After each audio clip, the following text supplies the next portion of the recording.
This is Advisor 3.0, a show designed to help you as a financial advisor elevate your professional practice, transform your clients' lives, and take your business to the next level. I am Abraham Okusoya. Welcome to the show. Welcome to the show, ladies and gentlemen. I am excited about my guests today, and they will be known to many of you in the industry.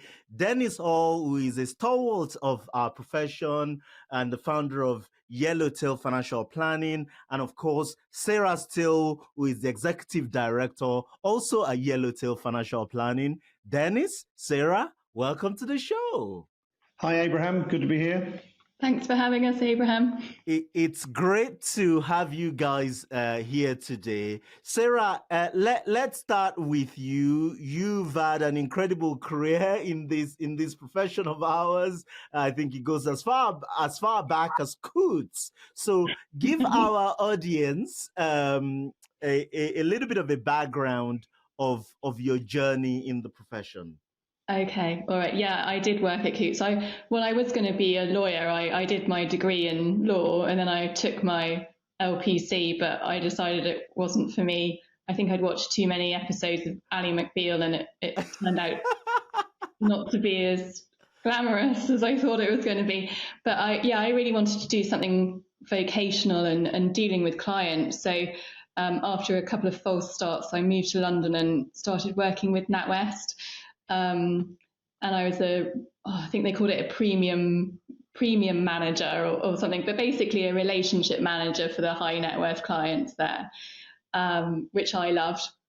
I worked in Knightsbridge and we sort of sat down with clients and had that rounded conversation that you have as a financial planner, Dennis, now with people to find out what they wanted from life and what their financial situation was. And it was really good, and then relatively successful there. So Coots invited me to go and work with them, and I worked for their high-profile team.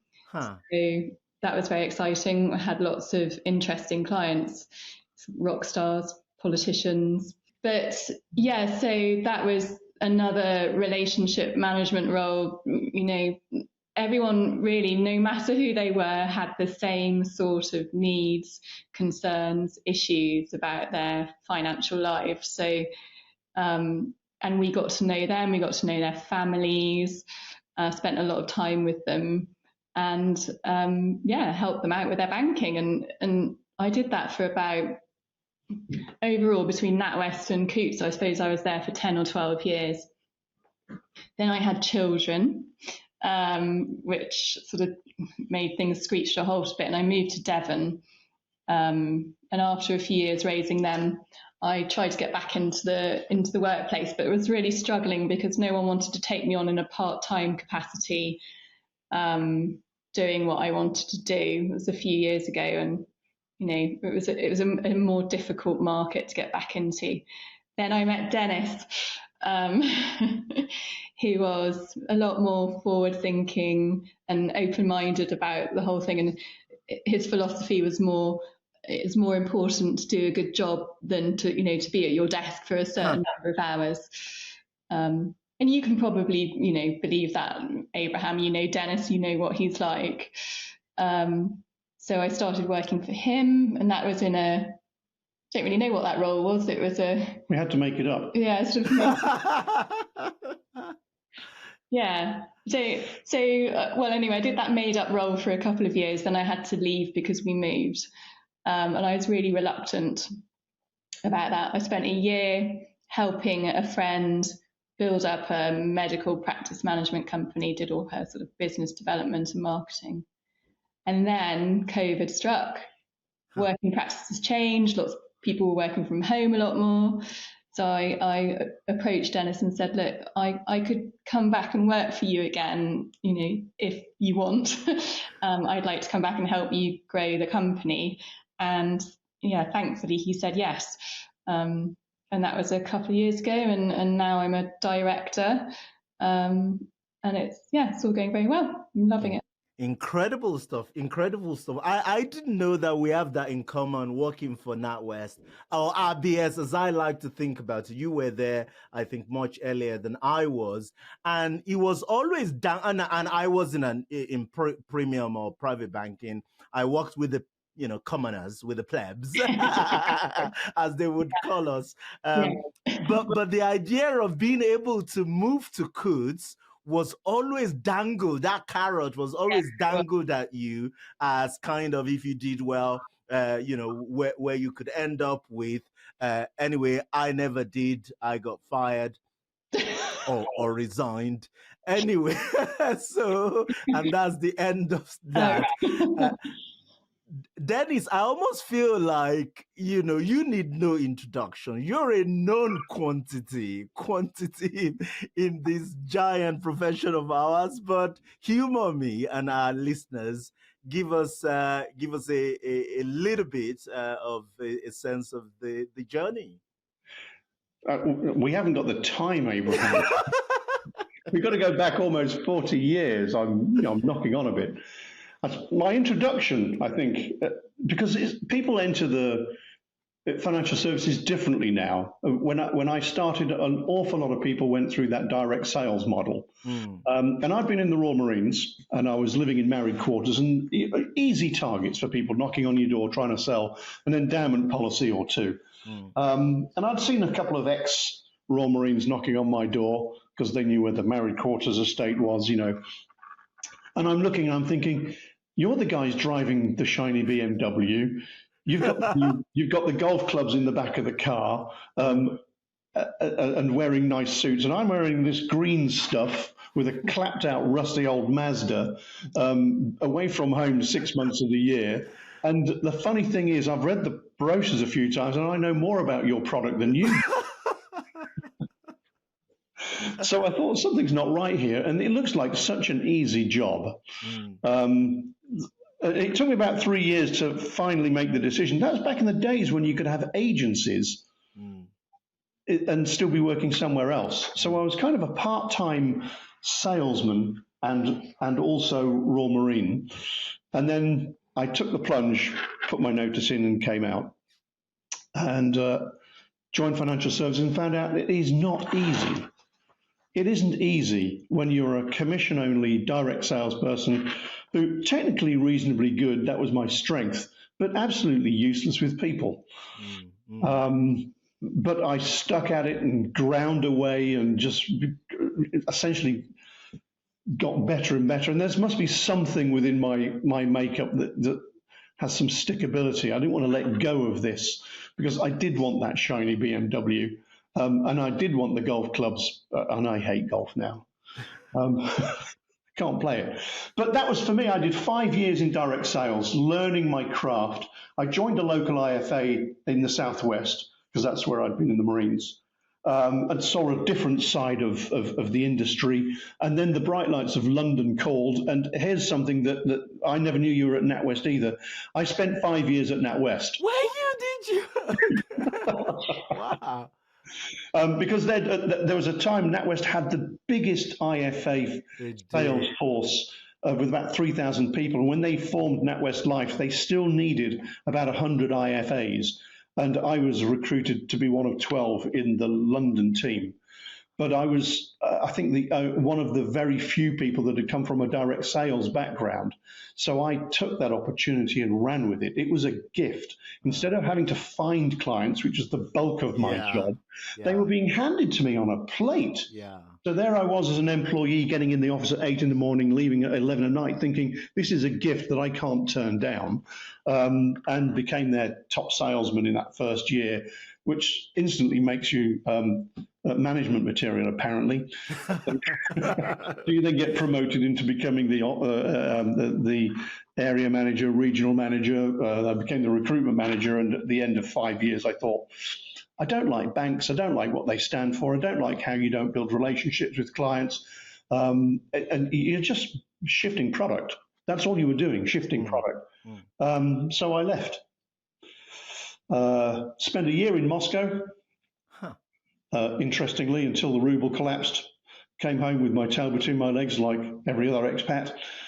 started my own IFA, and I'd known a guy called David Ingram. You must know David. I know David, yes. I knew David from my direct Salesforce days, and he was one of the early adopters and sort of supporters of the Institute of Financial Planning, or financial planning as it was. And I kept in touch with David, and I was really attracted to that financial planning aspect of what we do. So I sort of went on my own, 1998, 99, something like that, working from home with one of the networks, trying to be a financial planner, and back then trying to be fee-based, but without understanding what I was charging for, really.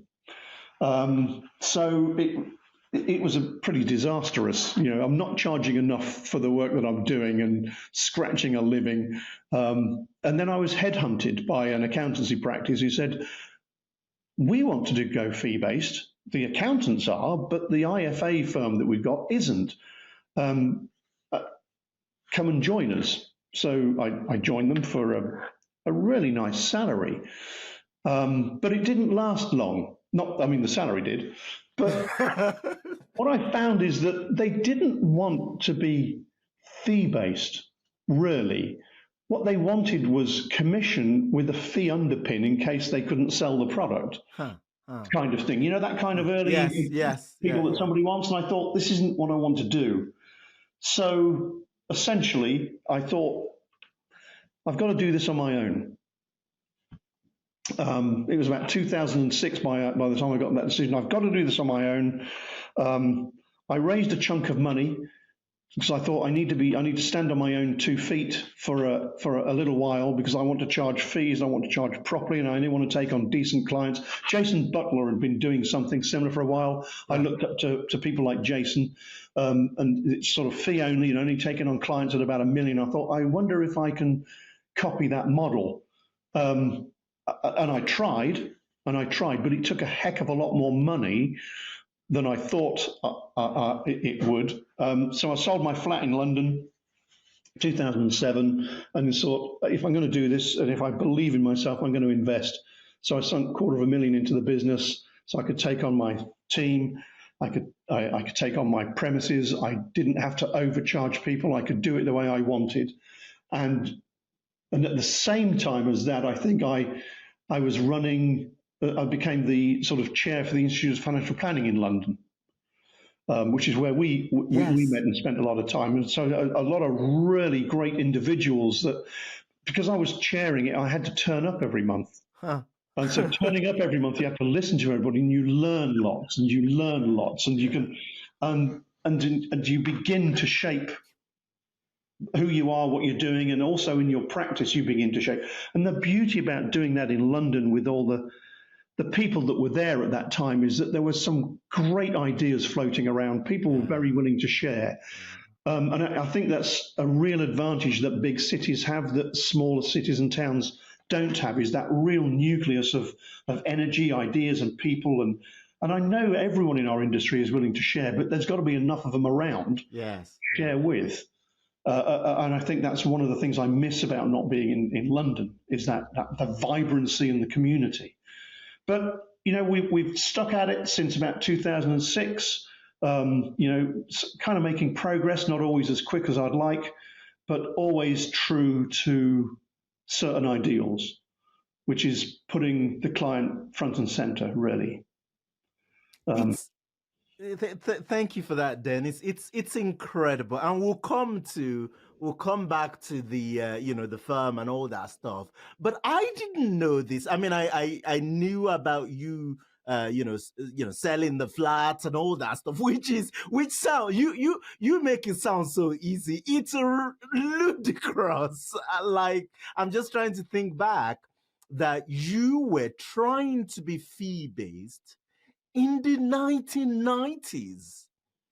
We didn't have RDR. We didn't have RDR, which forced the rest of the profession to do it until 2013. So you were trying. I mean, that successful. Initially, I wasn't successful. Hence, headhunted, got a job, and I wasn't that successful at knowing how to charge fees when I first set up the business. I was subsidizing it all, really. I used to, it seemed to be every sort of 6 months, every 9 months, I'd be writing an article in Money Marketing, I think, or Financial Advisor. One of the pinks about, I've changed my fee model again, guys, because here's why that one didn't work for me. And some of those early fee models I tried, and now, well, not now, have been adopted by other people post RDR in a different world where consumers would have got a different understanding of how we're paid. But it was hard back then. I would sort of pitch my fee model to clients who would say, but the guy down the road's doing it for free, and you'd pull your hair out. And then you'd say, well, no, so you'd explain what commission is and how commission was bad, and you'd explain what fees were. And they'd say, well, I didn't understand that about commission. How do I know you're not telling me another pack of lies? And they walk out of the door and not do anything. So you quickly change your narrative, you quickly change your model, and you begin to change the fee as well. So that you're not too far away from what clients are expecting to hear. You can become all evangelical about it, but if you're the only one saying that, or one of very few, if clients haven't got any other reference points, maybe you sound like a nutter. And I probably do.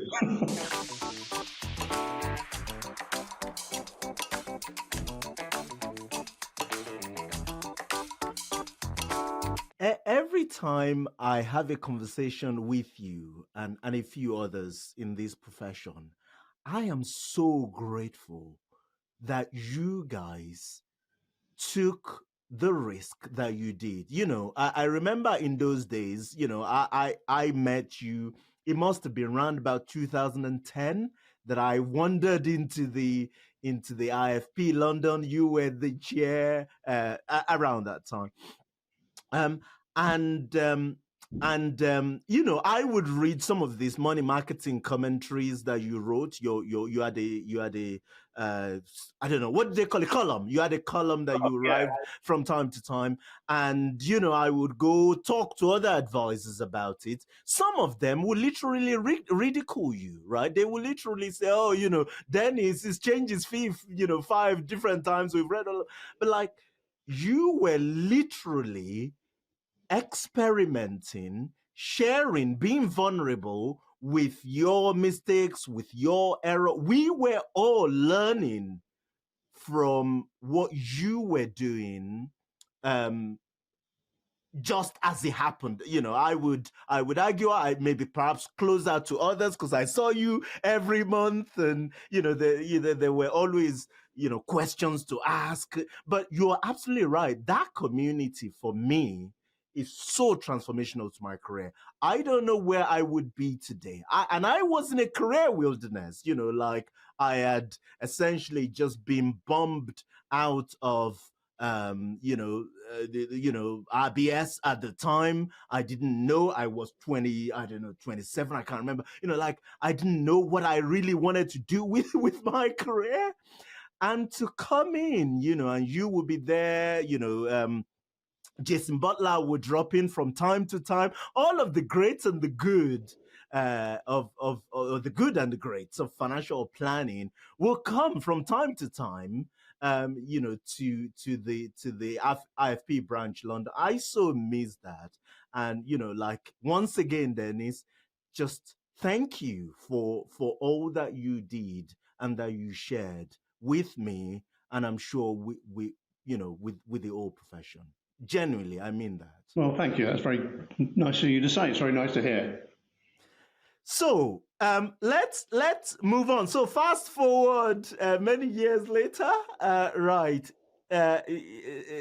Sarah, should we come to you? Give us a sense of the business today. Give us a sense of where Yellowtail as a business, stands today.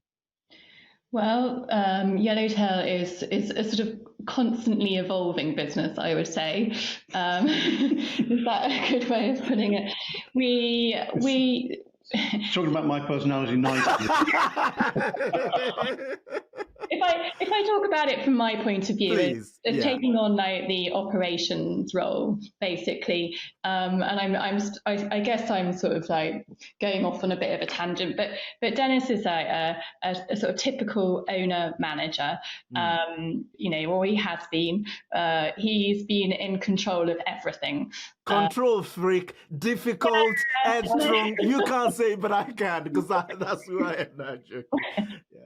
Yeah, that's not how I was putting it. But but I mean, because he had to, he was recruiting, he was leading projects, he was coming up with new ideas, he was managing staff, and all of that was really just not taking his focus away from clients, but what he wants to do is work with clients, and he wants to write, and he wants to research, and he wants to come to things in London and do the sort of things that he was doing in 2010. And so what he needed was somebody kind of take the stuff away from him, which is what I've done really, to a degree. I mean, it's quite a challenge, which Dennis will say himself. It's his baby. So I think anyone in his position would probably find it hard to hand over a lot of the stuff that they've been in control of for,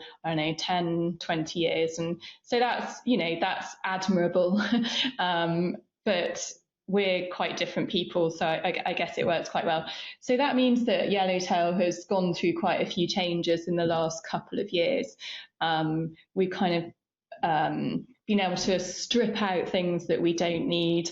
I've been able to have conversations with Dennis about what's working well and what isn't, and we don't always agree on that, but it's just a different set of eyes coming up with ideas, I suppose, really. And so we've sort of created some efficiencies. We've outsourced some of our work, and we've set up. Well, I mean, we've just moved. We're in the middle of a platform move. We've adopted timeline. So there's been a lot going on, which means now we can really launch ourselves back into the sort of public forum. We're raising our profile. We've done a lot of work in Exeter, where we're based now, because a lot of our clients are actually based in the southeast, and that sort of remains the same because we get a lot of client referrals, so it tends to be the same demographic. But yeah, we're busy. We're really busy. Yeah, I think we've been marking time in a way. You accumulate, when you move into a house or something, you start accumulating stuff, and it's only when you move house that you start throwing stuff away. The skip gets on the outside and out it goes. And in a way, the business has been a bit like that. I've just been accumulating clients, staff, premises, equipment, all of that stuff, problems, legacy, and sometimes you think, I'd like to throw the whole lot in the skip and start again, but you can't do that because it's suicide financially. Yeah. But I guess we've been marking time as we've getting a better idea about where we want to be for the next decade. We keep hearing about how the shape of advice is changing. Consumers themselves are changing, maybe not as quickly as the pundits might say, but the routes to market are changing. And I don't think we were fit for purpose 2 or 3 years ago. We were still trying to work out what COVID was going to do. And that's sort of happening. And Sarah's really taken the lead on a lot of those big projects. And as she says, bringing a different set of eyes to it. Because I have my blinkers on. I'm an old horse. I do have my blinkers. I know an old dog. No, I just mean you quick. Old dog, you took. All right. Oh gosh, this is how different we are. She's been leading a lot of things. Because you've still got to bring revenue into the business. That's the bottom line is. Even the big projects, even if they're going to simplify, they take some investment. It takes investment to move to a new platform. It takes investment to change that strategy. It takes investment to create and build a podcast and a marketing strategy. So at the back end, you've still got to keep, jumping on the exercise bicycle, turning the wheels to keep the money flowing in. Can't take your eye off that particular ball because you can't take anything for granted anymore. You start not doing that work, and clients might find a reason to go somewhere else. The way I see this is, I'm sure you've read this the book Traction by Gino Wickman, who's speaking at the Advisor 3.0 conference. And I remember reading his book on a trip. I was on a trip to the US. Our mutual friend Brett Davidson's just recommended it. It was a few years ago. And so I was reading this, and when I look at you guys, that's just what comes to my mind. Dennis is the visionaire, of the business, and Sarah is the integrator. That was the phrase he uses in the book for, the person who actually take this stuff off the visionaire's desk and operationalizes it. I look at your website, for instance, fantastic, really good, really classy. You look at the podcasts, the Century, we'll come back to that. So this thing you're talking about, this collaboration, you can see it from the outside, just looking in. It really does make a difference.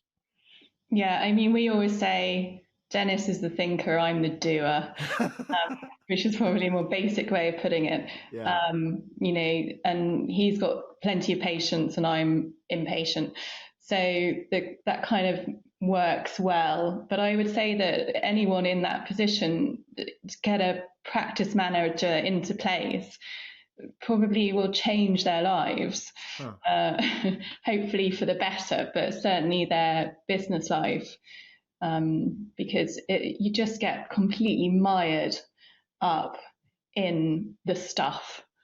You would. I would have, once upon a time, would have been all over that, all down to the minute detail on the website, all on, everything, to the point where maybe the client work doesn't get done. Because let's face it, things like websites and podcasts, they're the interesting bits of what we do, aren't they? I mean, there's that inner creativity that we have. And so in a way, it's hard letting that some of that creativity go. So I've got to find another outlet for it. But it is that I'm the thinker rather than the doer, and so it does get done with Sarah, and it just gets thought about with me. So, give us, some metrics to understand where the business is today in terms of the team, the client, maybe some, AUM revenue metrics, just to get a sense of this transition that you've been going through. Where has it landed today? I mean, you sank, nearly a quarter of $250,000, maybe more, into this thing. Yeah, I did. And it took a long time to get that money back, a long time. Because, shortly after we launched, 2008 came along. Well, there was no revenue for a while. So you're then you built up a team and you're supporting them as well. Where are we now? Today, we've got about 130 million under management across essentially one main platform, which, as I say, we're just migrating over to Fundment. The project like that had their challenges. So about 130 under management across about 150 different client family groups. So there might be husband, wife, and there might be some children in there as well. I did, when I originally started, have that focus on clients with £1 million plus. That was the Jason Butler model, or the Bloomsbury model. I like the way you call it Jason Butler's model, and he listens to this. He'll be so happy listening to that. I'm sure he will. But well, he was visionary. He was, yeah. Really. I'm only saying that because he's listening. You and I know him well, yeah. Yeah. Well, it's the only time you can get him to listen because he's on the podcast. Because you can't get a word in edgeways. He's got so much to say. Most of it's good. No, I'm jesting now. I'm jesting. But when we came down to Exeter, some of the focus went off the net worth of clients, and I think we kind of want to get back up there because it's just with pressure on fees and all of those things, and the amount of work we want to put in to clients and to take on work that is interesting. Rather, nobody wants to be an order taker. I'm a financial planner. Yeah. I want to do that deep work. I want to do that coaching with clients. I want to get them to take action where they might not, get them to see things that they might not have seen, change perspectives, live life. All of that takes time. And, just the economics of it, it costs. And you want to leave people with value for money, so you can only deal with clients with a certain net worth or the ability to pay. As much as our community would love to do this work for everybody, we can't afford to. No, I totally understand. So you talked earlier about how, the profession is changing or is going to change. You yourselves, you moved from London. That's a big move. London, not to Surrey or, Sussex or so. You moved to Exeter. The client went with you on this move. How do you then manage a base in Exeter versus client, I assume, still a good chunk of clients in London and, the Southeast? I mean, how's all of that? Are we in the remote world? Is this what this is? Like client meetings all online? So to your mind, what's changed and what's changing around how we are serving clients, and does location play into all of that? Well, I think, if I can say this, COVID did our industry a favor in a way. And I know, COVID in itself was such a bad thing, but we were all stuck in an old way of working, which was having clients come to an office or us going to clients' offices or homes. And so when I moved to Exeter in 2015, right up until COVID, I was going to London every week for 1 or 2, sometimes 3 days in order to have those client meetings. It was a lot of traveling, a lot of overnight stays, a lot of, and trying to become efficient, but then having an office here in Exeter that wasn't necessarily functioning. If you're the kind of person that I was that wasn't letting go, it wasn't being managed by me because I was spending time in London. And then I had my colleague, Mushtaq, who was working in London. He wasn't being managed because when I got to London, I was just seeing clients. COVID come along, couldn't travel. Zoom, wow, what a thing.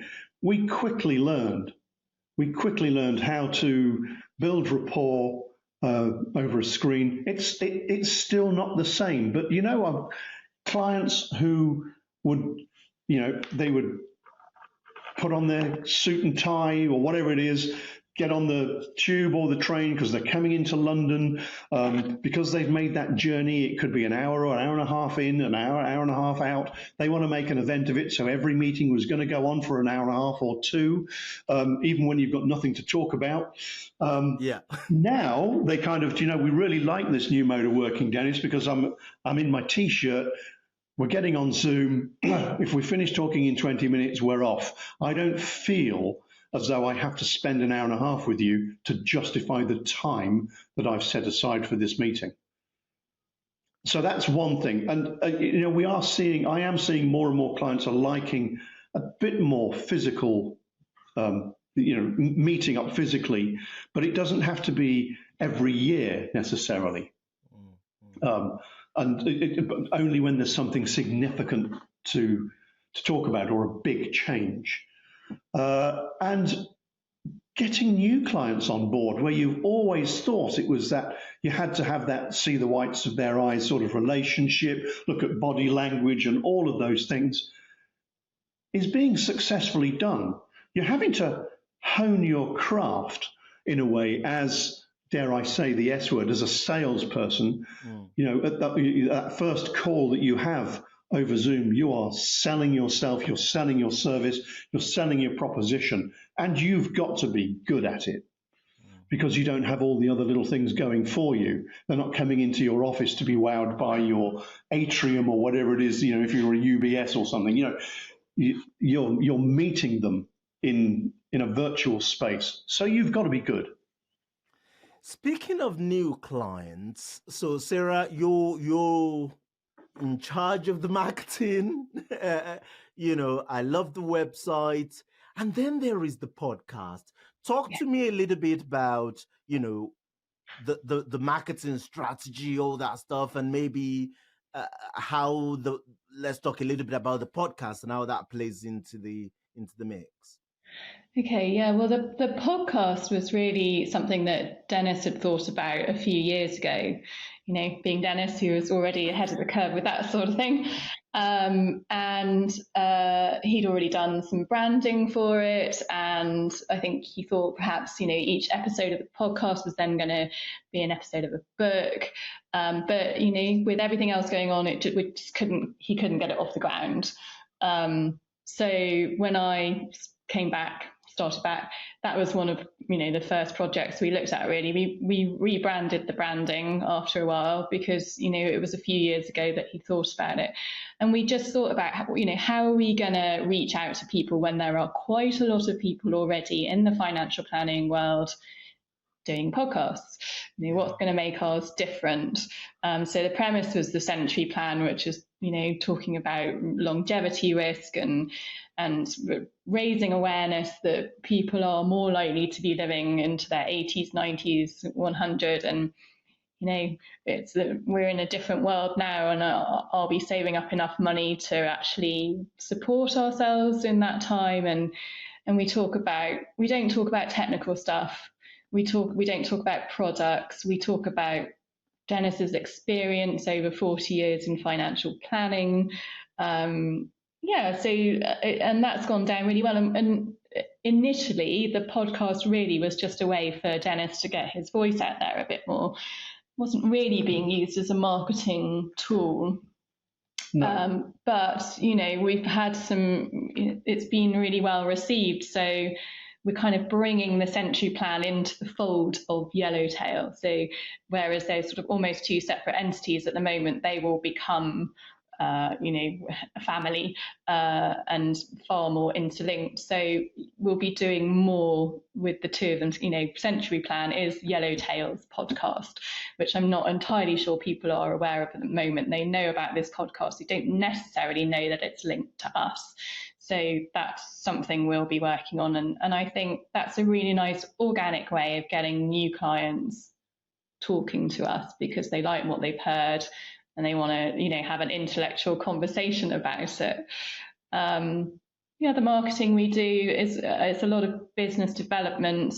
Again, Dennis didn't have the time to go out and talk to people or to find people that we could work with. And now we've got partnerships with some organisations that work with our kind of demographic, with our kind of clients. So we work with a couple of companies that look after doctors and dentists, dental practitioners, private, consultants, and they help them with their, running their business and building up their practices, and we help them with their financial planning. So that's the sort of thing we're working on alongside a lot of content strategy as well. But none of this was really being done before because you just didn't have the time.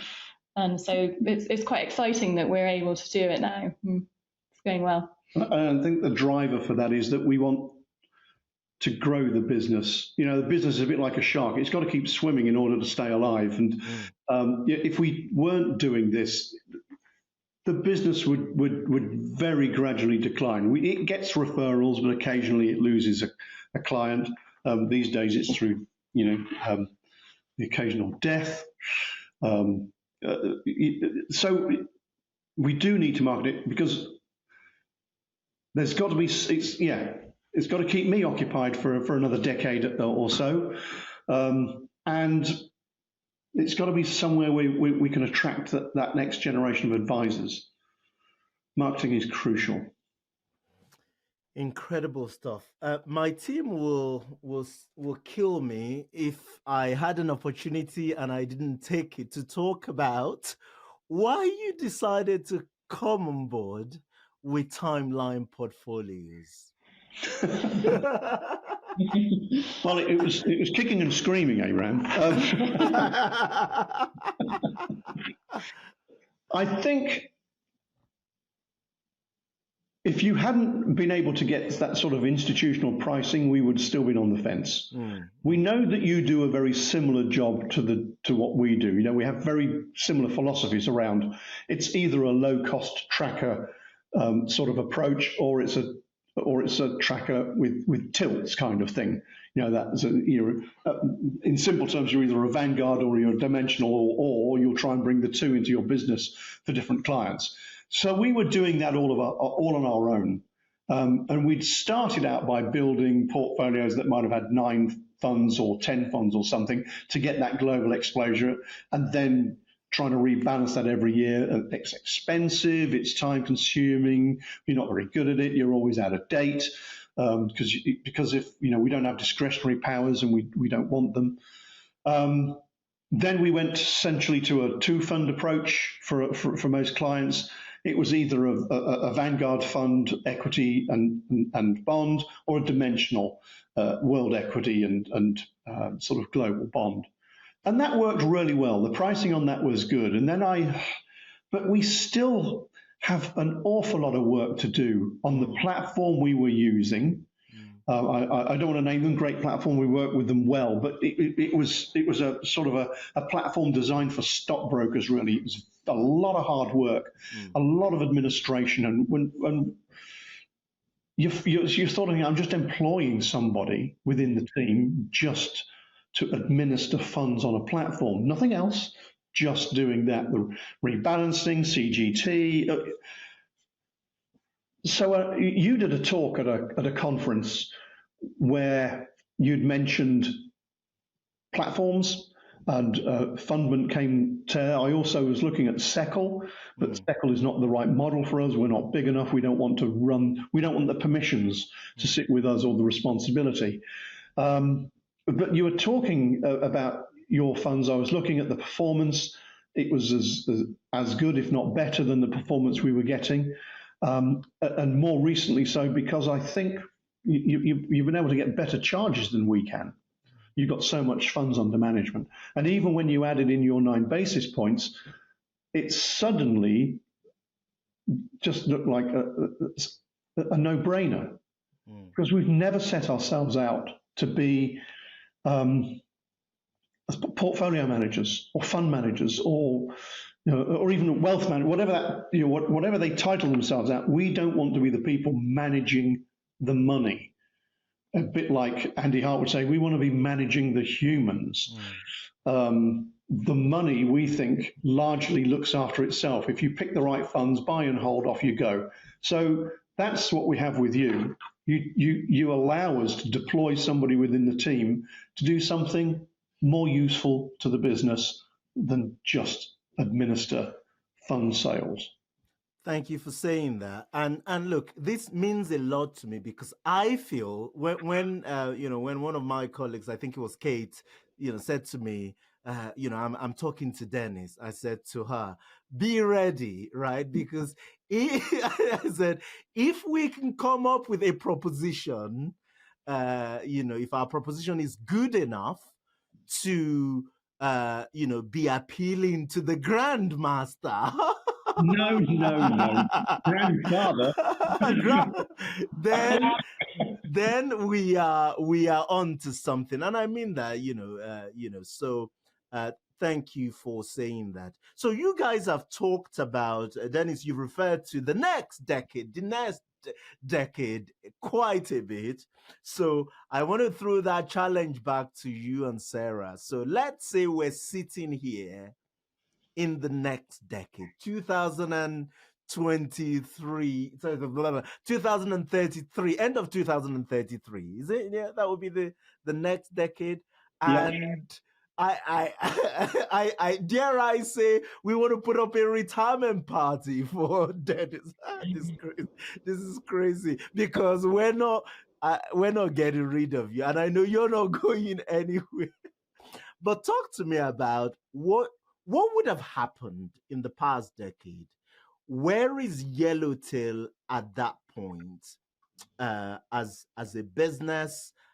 You know, I want you to, what's happened? You can take that one. Because you're not sure we're on the same page. I'm wondering what today's answer will be. So I think what will have happened in the interim is that I'll have rejected every week a consolidator trying to buy my business. We are not for sale. We are never going to be for sale. The idealist in me would love this to be a sort of an employee-owned business, but I've never quite got there.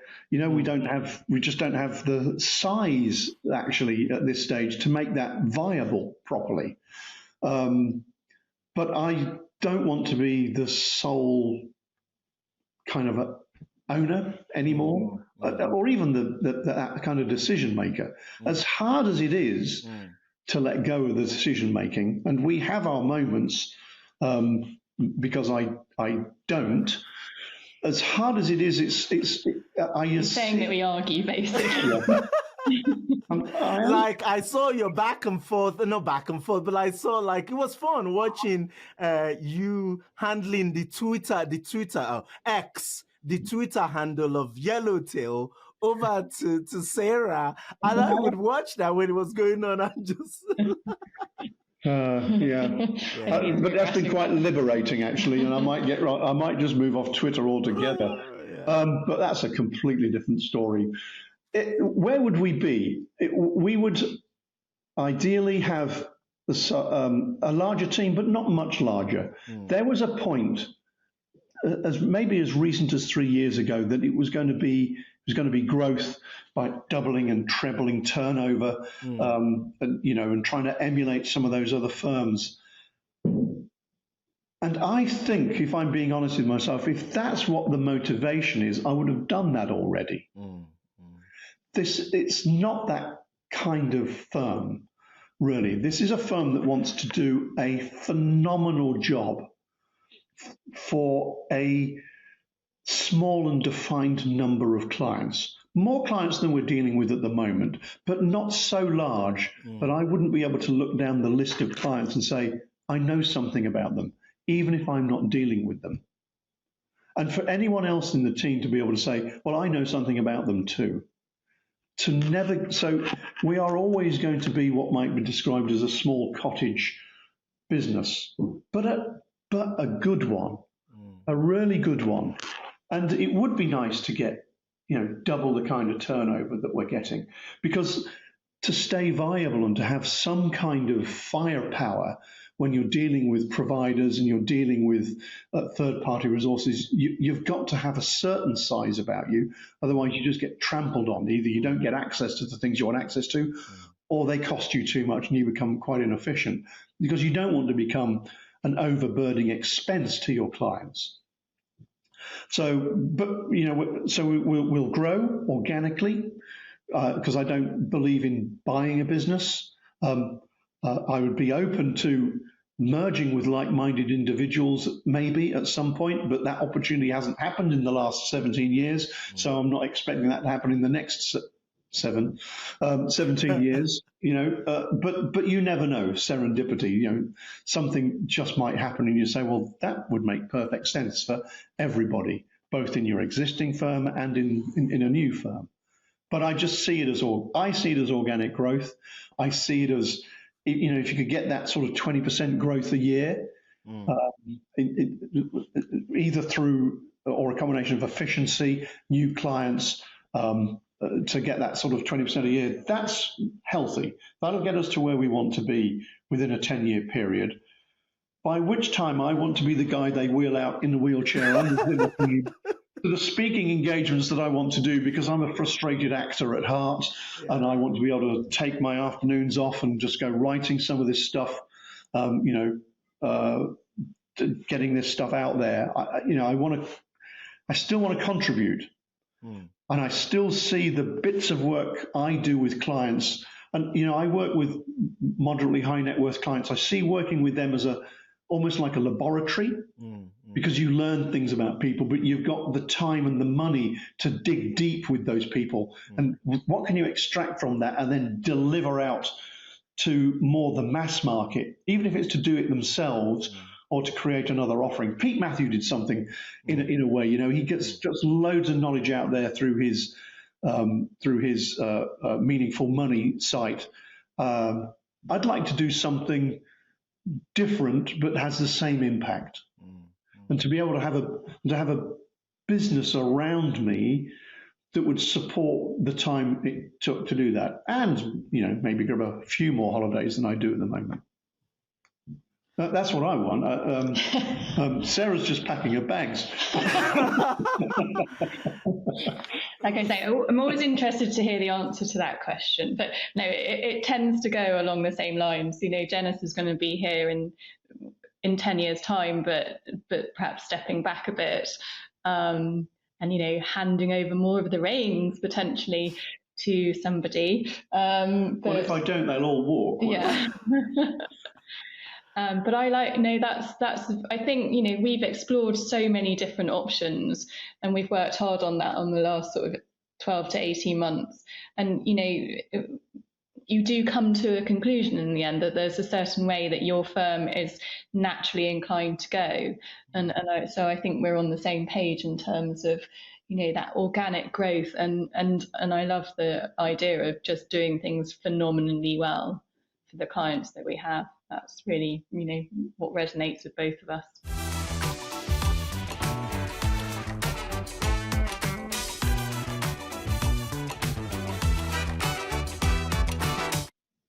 Can I just thank both of you for being honest and transparent about this conversation? I feel that, and I'll be interested in both of your thoughts on this. I feel that the generation of financial planners that I call the pioneers, for us, in the UK, Dennis, it will be you guys, a few others that are, that we know in the industry.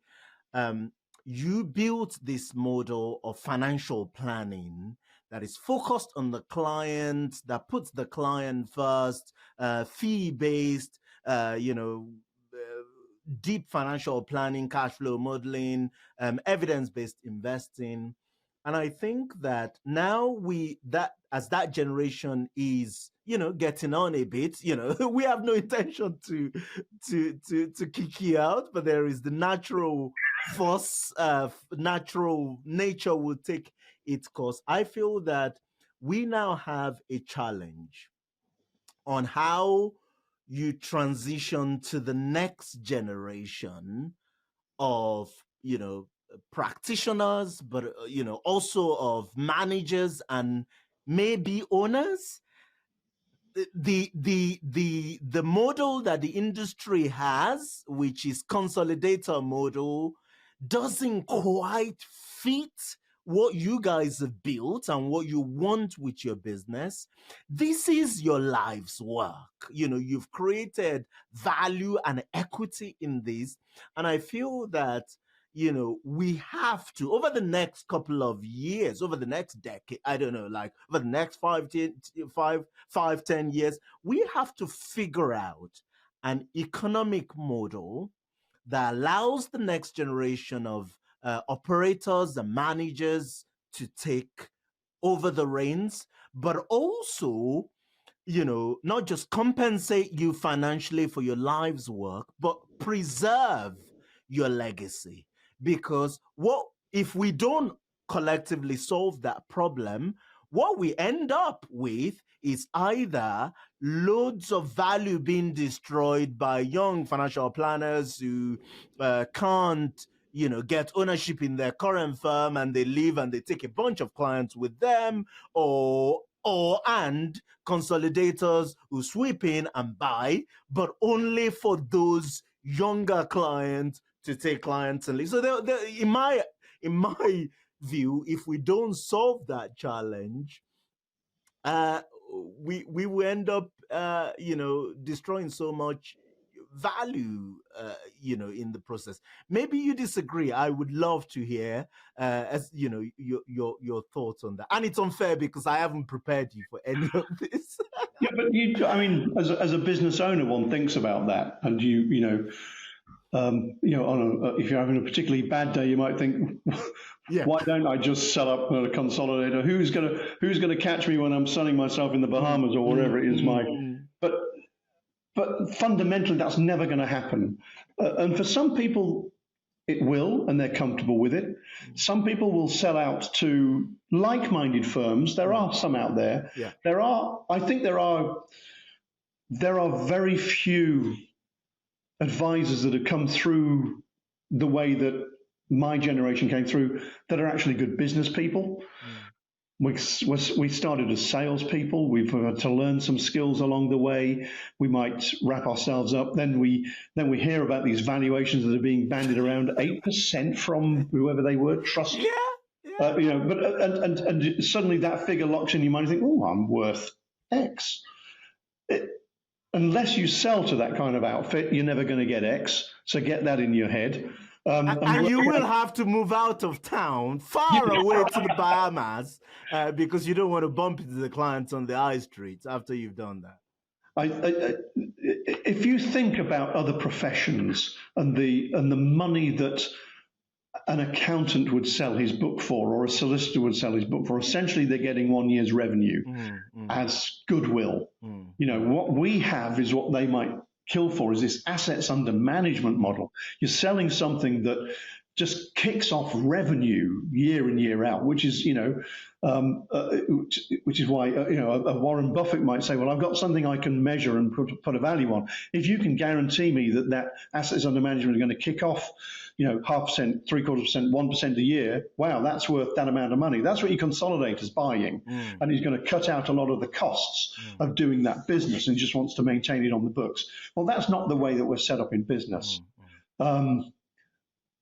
And I think we need to be drawing out our payoff annually. Let's charge the right amount of money and let's pay us the right amount of dividend, so that when I come to sell it, it's affordable to the next generation. They don't have to go down the old SJP model of taking out a loan that's going to suck up all of the renewals for the next 10 years on the book that they've just bought. Well, that's not attractive to anybody unless you're an SJP partner. But it's not attractive. You've got to make it easy for that next generation to buy in, because you don't want to give it away. Yeah, I agree. I've invested a lot into this business. I'm not expecting the kind of returns that I could get out there on that open market, but I think I'm expecting some. Now, I'll either look at my books every year and say, I'm going to, instead of investing so much into the business this year, I'll take a bit more out so I can build up my retirement nest egg and make it affordable. I think that's one way of looking at it. I think that the practices are worth or are valued way too high, and it's been great for those that are sold out. I mean, some get 2 bites of the cherry. I mean, we know people that sold out to certain firms, and then they're on 5 years later they go back. They've done the holidays and think, well, I'm still only 45. I'm going to do this again, or whatever. Start the practice, get their old clients back. Some shareholders somewhere are saying we paid a lot of money for that, and we've lost our book. I don't know where I'm going with that. Other than I think that's morally wrong. I think that's morally wrong. If you sold a book of business to a consolidator, you shouldn't go back and get it back. If the Sometimes there are scenarios that, there are scenarios in these things, Dennis, where the consolidator's gone berserk, like they've gone, they've not worked out. There's one in particular I'm thinking about where, they bought all these financial planning firms and then kind of just, as far as I can tell, disappear. Bluefin, or what's it called? Anyway. Bluefin was one of those, didn't? Yeah. Yeah, one. Yeah, they just went to dust. So, as in the corporate entity no longer exists. Yeah, well, and most of those people that sold went out, left Bluefin, started again. A lot of them. Yeah. And themselves with a lot of their existing clients. There's no wonder Bluefin probably didn't make any money. They couldn't get. They didn't keep the clients long enough for the revenue to pay what they'd paid. Yeah. Fascinating stuff. Sarah, you must be listening to all of this and think, what a crazy bunch. I mean, you see all these things. Do you have any particular take on all of this? Well, I don't. I mean, I definitely don't think what a crazy bunch. I mean, I think that you're all a relatively committed bunch. I mean, there's definitely that generation of planners that have the same mindset, the mindset that Dennis has, the Justin Kings, the Pete Matthews. Pete was on the pod. Sorry to interrupt you. Pete was on the podcast, and unprompted, he said to me, "Abraham, what you said?" He said, "Abraham, I am never selling this." Exactly. Yeah, I don't know, but and so that appeals to me morally, and and that means I feel like that we're going to be doing a good job for our clients. So, I like that. I think it would be a real shame if the shape of financial planning changes when, as you say, that generation moves on, because there's an awful lot of experience. There's an awful lot of, people who have, like Dennis, sold their house and put their money into a business and built it up from a very small start to where it is now. And that experience is so valuable. When we talk on the podcast in particular, it always strikes me that you've got to have someone in your firm that has gone through those experiences, not just building their own business, but the experiences of what's happened in the markets over the last sort of 40 years as well, because, that means that you can say, we've been here before, we've done that, I know what's going to happen, I know how this plays out. So, yeah, I can't talk as, I'm not an owner, I'm not one of you lot, but I see how it works. So yeah, it's all good fun. That's good. Let's not forget there are some really talented young advisors who are able to teach my generation a thing or two. Absolutely. It's certainly around technology and some of the other things. And I don't think humans are changing quite as quickly as they might. The people keep talking about the difference between boomers, Gen X, Gen Y. I think as they progress, the things that are important to them remain pretty similar. How they approach and digest some of that information might change, but they still value talking to a human being. But there are there's some phenomenal good planners, and we see firms starting up all the time. I know the consolidators get there, but they can't keep the real asset. Right. They think the real asset is AUM. Yeah. The real asset are the guys that make that AUM sticky. Yeah. And if they can't keep those advisors, salespeople, whatever they are, if they can't keep them, then that's a flawed business model. Because they go out there and they start their own business and say, I used to work for a firm that was good. I then went to a consolidator that was bad. I now know what good looks like. Yeah. I'm going to do that. But guess what? I've got all these tools that when you guys started out, there was no internet. There were no mobile phones. We thought we were pretty ahead of the game when we got a fax machine. It's different, and they can leverage that stuff in a way that I would find I'd have to think about more difficult. Sarah's not my generation. She's a bit, she can leverage some of this stuff. No, I'm incredibly excited about this theme that we've we've explored on the podcast of what I call the breakaway advisor, but essentially advisors starting, younger advisors starting out on their own. I think that's a powerful trend. I am excited about the professionalization of the practice management operation side of things, that you do, Sarah, because when Dennis, and others started, the concept of operations director, managing director, they call it in some firm, or, a practice director, practice manager in some firms, didn't quite exist and is not been defined. Plug again, we have a panel dedicated to this operational side of things at the Advisor 3.0 conference. So again, I'm excited about that trend, and oh boy, am I excited about seeing transition of not just wisdom but equity and capital between the pioneer generation and this rise. I am just excited to see how the profession shapes up over the coming decade. But I still think that younger generation of pioneers, it's all changing. It's continuously changing. They're just pioneering a different track at the moment, and they're going to make mistakes. They haven't got it all figured out. We didn't. Because there's a generation going to come behind them with some new tools and new ideas. It's I suppose that's what it's like, isn't it? Progress in a way. Fascinating stuff. That's a great way to wrap up the show.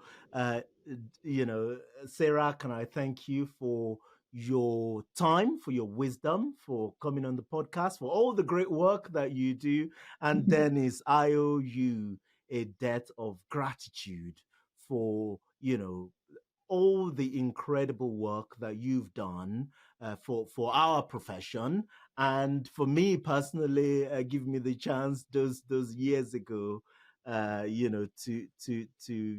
be part of the IFP, to learn. Be part, you took it over. To take over, yes.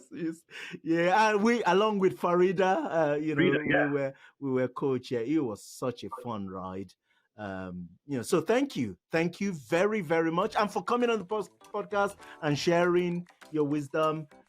Thank you. Abraham, thanks very much. Thanks, guys.